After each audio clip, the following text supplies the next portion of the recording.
जब भी आप किसी बैंक एनबीएफसी से किसी प्रकार का कोई भी लोन लेते हैं, आप नहीं चाहते उसका आप भुगतान टाइमली ना करें, लेकिन मजबूरी आपको उस मोड़ पर ला करके खड़ा कर देती है, जिस वजह से आप पेमेंट टाइमली नहीं कर पाते हैं। आपकी इच्छा बिल्कुल नहीं है कि आप टाइमली पेमेंट ना करें, आपकी इच्छा यही है कि आप टाइम टू टाइम पैसा दें, लेकिन जब पैसा नहीं होता तो बंदा पेमेंट कहाँ से करे।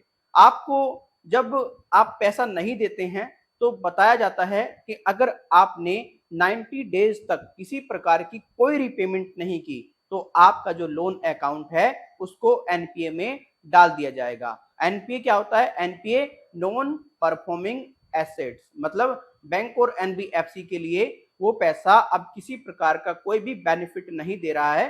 बैंक और एनबीएफसी उससे कोई फायदा नहीं ले पा रहे हैं। तो बैंक और एनबीएफसी को लगता है कि उनका पैसा अब पूरे तरीके से मतलब वापस नहीं आ रहा है, उनको कोई इनकम इस पे नहीं हो रही है, तो आपके अकाउंट को एनपीए में डाल देते हैं वो लोग। ठीक, अगर किसी बैंक और एनबीएफसी का एनपीए 15% और 20% या फिर 22% हो जाए तो उस बैंक का पूरे तरीके से डूबना निश्चित है, क्योंकि उसने जो लोन बांटा हुआ है, जो लोन दिया हुआ है, वो रिकवर नहीं हो पा रहा है।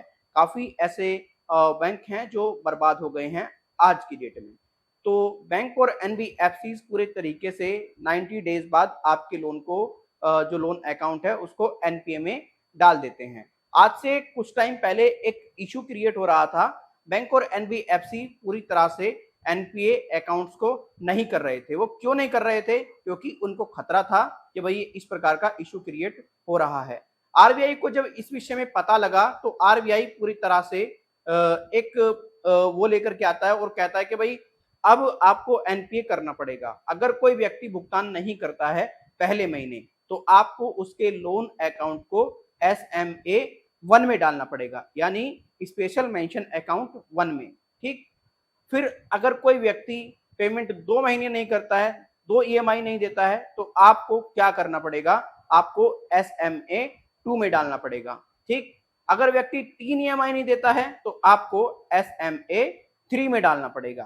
राइट, यानी कि बहुत गंभीर दिक्कत वाली बात है, बंदा पैसा नहीं दे रहा है, इससे अब पैसा रिकवर कर लिया जाए। तो इस प्रकार से आरबीआई ने इनको बता दिया।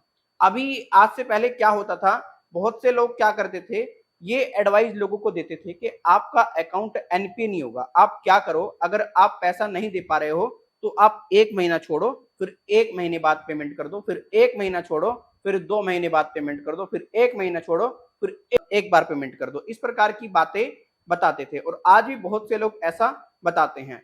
तो देखिए, ऐसा कोई भी ऑप्शन अभी की डेट में नहीं है कि जो आपका लोन अकाउंट एनपीए ना हो, क्योंकि अगर आप 1 महीना छोड़ करके पेमेंट दूसरे महीने करेंगे तब भी आपका जो एसएमए 1 और 2 और 3 कैलकुलेट होगा, क्योंकि देखा जाएगा कि आप कितनी ईएमआई डिफॉल्ट कर चुके हैं। ये आपको मैं बता दूं, बहुत सारे व्यक्ति हैं एनपीए से डरते हैं कि हमारे ऊपर लीगल एक्शन नहीं होगा अगर एनपीए नहीं होगा तो आपको बताना चाहूंगा, अगर आप लोन पेमेंट नहीं कर पा रहे हैं तो आपका लोन 100% एनपीए होगा। ऐसी बहुत सी ट्रिक्स आपको यूट्यूब पे मिलेंगी, बहुत से टिप्स एंड ट्रिक्स देने वाले बंदे मिलेंगे आपको, जिससे कि आपको पूरे तरीके से मैनिपुलेट और मिसगाइड ये लोग कर देते हैं। ये एनपीए होना जरूरी है, उस बैंक के बारे में पता तो होना चाहिए कि इस बैंक का एनपीए रेशो कितना जा रहा है। जब उस बैंक के बारे में पता होगा तभी तो व्यक्ति अपना पैसा सिक्योर कर पाएगा।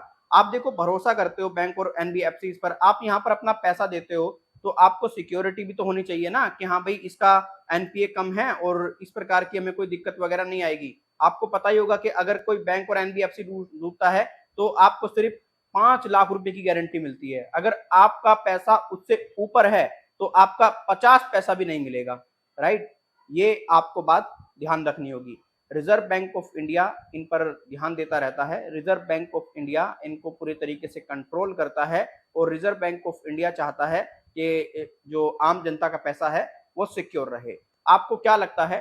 कमेंट बॉक्स में आप मुझे जरूर बताएं। क्या आपने भी ऐसी कोई वीडियो देखी है जिसमें कि बताया जा रहा हो आप 1 महीना छोड़ करके 1 महीना पेमेंट कीजिए, 1 महीना छोड़ करके 1-2 महीना पेमेंट कीजिए, आपका एनपीए नहीं होगा? क्या आपने ये देखा है? तो आरबीआई इस प्रकार की गाइडलाइन लेकर के आता रहता है। बाकी आप अपनी प्रतिक्रिया कमेंट में दे सकते हैं। अगर आप कोई सुझाव देना चाहते हैं हमें, तो ईमेल बॉक्स में भी आप हमें सुझाव दे सकते हैं। हमारा ईमेल आईडी है jaijanshakti@hotmail.com। आप हमें कमेंट भी कर सकते हैं, कमेंट्स भी हम आपके रीड करते हैं। आप हमें कमेंट के माध्यम से भी कोई सुझाव दे सकते हैं। आप हमें, जो अब ट्विटर है वो एक्स हो गया है, उस पर भी अपने जो सवाल हैं वो लिख सकते हैं, और बाकी फेसबुक और इंस्टाग्राम पर भी तो आप हमें लिख ही सकते हैं। सभी के लिंक वीडियो के डिस्क्रिप्शन बॉक्स में दिए हैं। बहुत सारे ऐसे व्यक्ति हैं जो हमसे पर्सनल बात करना चाहते हैं, जो उनका इशू है वो शॉर्ट आउट कराना चाहते हैं ऑन कॉल, उनको कॉलिंग की फैसिलिटी चाहिए, वो हमसे बात करना चाहते हैं, तो आप हमें व्हाट्सएप कर सकते हैं अपना नाम, अपना मोबाइल नंबर प्लस जो आपका करंट इशू है। आपका हम लोग एक अपॉइंटमेंट फिक्स कर देंगे और उसी अपॉइंटमेंट पर हम आपको कॉल करेंगे जो डेट एंड टाइम आपको दिया है। इसके लिए आपको हमें छोटा सा चार्ज भी पे करना पड़ेगा। व्हाट्सएप नंबर आप नीचे देख पा रहे होंगे, ये पेड सर्विस आप हमारी ले सकते हैं। बाय बाय, टेक केयर, जय हिंद, वंदे मातरम। आशा करते हैं आप एनपीए को अच्छे तरीके से समझ चुके होंगे, और जो व्यक्ति चाह रहे थे कि उनका एनपीए ना हो, एनपीए क्या होता है, वो अच्छी तरीके से मैंने इस वीडियो में एक्सप्लेन कर दिया है। उनकी क्वेरी सॉर्ट आउट हो गई होगी।